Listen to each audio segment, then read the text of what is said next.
Bom dia, querido irmão, querida irmã, você que nos acompanha nesse momento pelas ondas da Rádio Comunidade FM, pela web Rádio Nossa Mãe de Birité, pelas nossas redes sociais. Sou o Padre Frei Inácio José, pároco da paróquia de Nossa Senhora das Mercês, Arquidiocese de Belo Horizonte. Seja bem-vindo ao nosso programa Pão da Palavra, no qual nós meditamos a Palavra de Deus proclamada neste domingo. Nós estamos celebrando o sexto domingo do tempo comum. E nós temos como porção da Palavra de Deus, na primeira leitura, Jeremias capítulo 17, versículos de 5 a 8.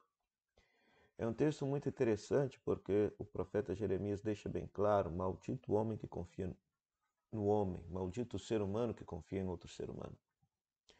O que ele quis dizer com esta palavra? Será que o ser humano, será que nós não podemos mais confiar nas outras pessoas? Não é nada disso. A profecia tem que ser colocada dentro do seu contexto. O profeta Jeremias ele profetizou em Judá, bem perto do contexto do exílio da Babilônia. E Deus, por meio do profeta, disse que era para que Judá, a corte de Judá, se abaixasse, se humilhasse diante da Babilônia, ou seja, que aceitasse pagar tributos para a Babilônia. Mas a corte de Judá, o rei e sua corte, não quiseram absolutamente nada disso. Eles quiseram fazer uma aliança com o Egito para poder enfrentar a Babilônia. Qual foi o resultado? O resultado foi que em 586 a Babilônia veio e destruiu tudo e todos. Destruiu o templo, arrasou com Judá e deportou toda a elite para a Babilônia. Então é nesse sentido que não se deve confiar no ser humano, né? Ou seja, Judá, o rei de Judá, ele colocou nas forças humanas a sua salvação diante da Babilônia, quando Deus disse que nada disso haveria de o salvar, haveria de o redimir, né? Nesse sentido, o salmo que nós temos, que é o Salmo 1, proposto para a liturgia de hoje, vai nos ensinar justamente que nós devemos confiar. Feliz o homem que trilha, que confia em Deus e não confia no ser humano. Aquele que coloca o sentido e o rumo de sua vida apenas na vontade de Deus, na palavra de Deus e confia estritamente em Deus. Este paralelo nós vamos ter no Evangelho de Lucas, lá no capítulo 6, Lucas capítulo 6, versículo 17, 20 a 26, que é o paralelo do Sermão da Montanha. Se lá no Sermão da Montanha nós temos Jesus promulgando 8 bem-aventuranças, aqui em Lucas o sermão não é feito na montanha, é feito na planície, e Jesus faz 4 bênçãos e 4 maldições. E vocês vão perceber que as maldições são para os ricos, né? É interessante isso daqui. Por quê? Porque para Lucas, que ele está escrevendo para uma comunidade que tem uma forte desigualdade social, ele está escrevendo para uma comunidade de excluídos, o pobre ele tem dois sentidos. O pobre tem um sentido sociológico e um sentido teológico.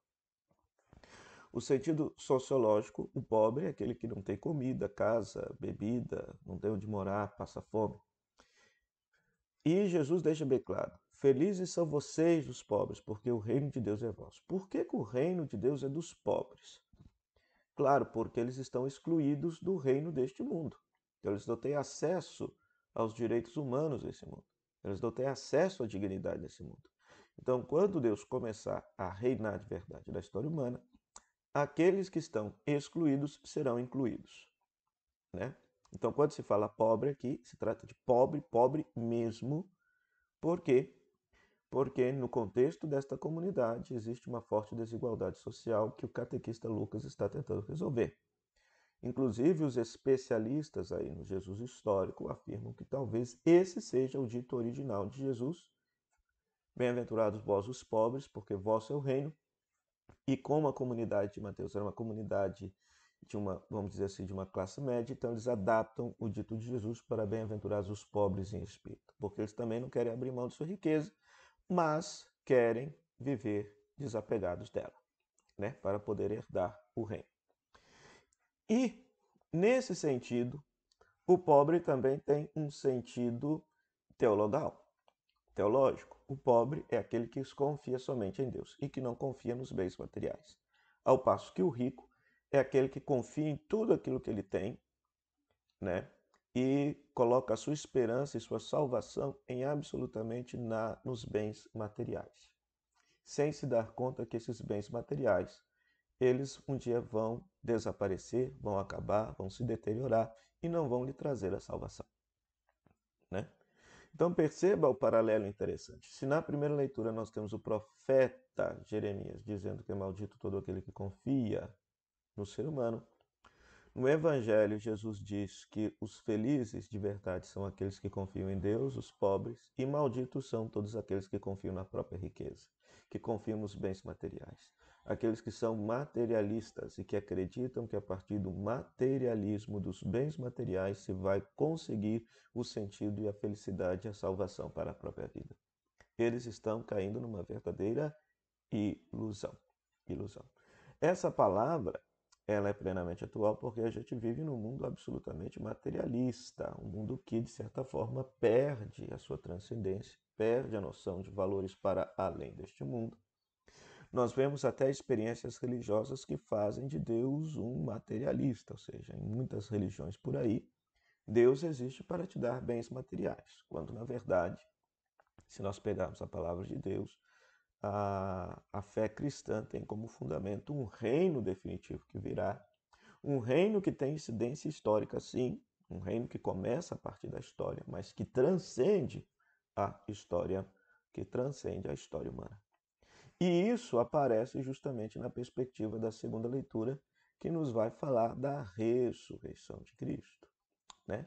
O apóstolo Paulo, escrevendo aos Coríntios, né, capítulo 15, versículo 12, 16 a 20, ele vai deixar bem claro para aquela comunidade cristã: se Cristo não ressuscitou, vã é nossa fé. Tinha muita gente que duvidava da ressurreição de Cristo ali naquela igreja, na cidade de Corinto. Primeiro porque Corinto é uma cidade grega, e os gregos acreditavam na imortalidade da alma. Então, para eles era absolutamente normal uma pessoa morrer e a alma permanecer viva. Isso já fazia parte do imaginário grego. Mas só que quando a Bíblia fala de ressurreição, a Bíblia fala da ressurreição da pessoa por inteiro, e não somente da imortalidade da alma. Se fala que Jesus foi ressuscitado por inteiro por Deus, que ele vive inteiramente em Deus, na eternidade, corpo e alma. E ele vai dizer: se Cristo não ressuscitou, vã é nossa fé. Se Cristo não ressuscitou, nós estamos nos nossos pecados. Por quê? Porque para Paulo, Cristo foi ressuscitado por Deus para a justificação dos nossos pecados, para o perdão dos nossos pecados.